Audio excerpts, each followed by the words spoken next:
Psychology of people who think too much.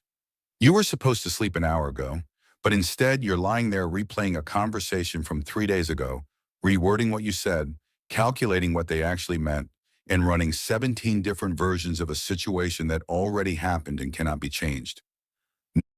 Nobody asked you to do this. Your brain just started, and now you can't stop it.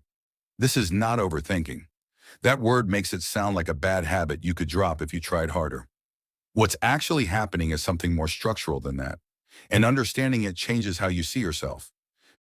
People who think too much are not worrying for no reason.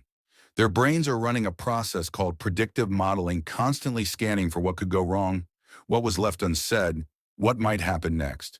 It's the same process that makes them good at solving problems, anticipating outcomes, and reading situations other people miss entirely.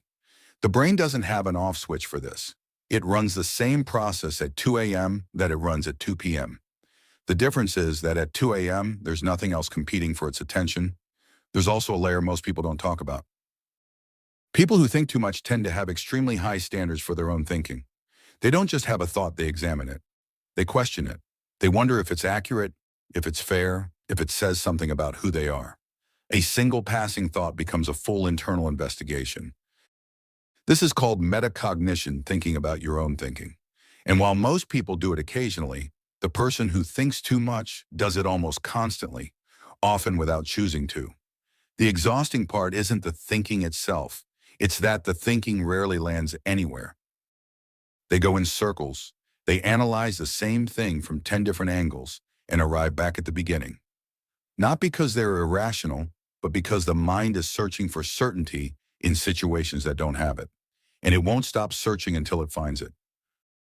The certainty never comes, so the loop continues. Here's what this actually says about you. If your brain runs this way, it's not a flaw. It's a system that is working very hard across too many threads, trying to protect you from outcomes it hasn't even confirmed are possible yet. The people who never overthink aren't necessarily more at peace. They're often just running fewer threads, less complexity, less awareness of what could go wrong. That's not something to envy without context. The thought you couldn't let go of last night?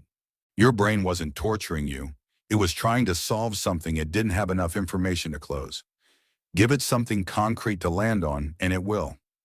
Until then, it will keep going, because that's what it was built to do.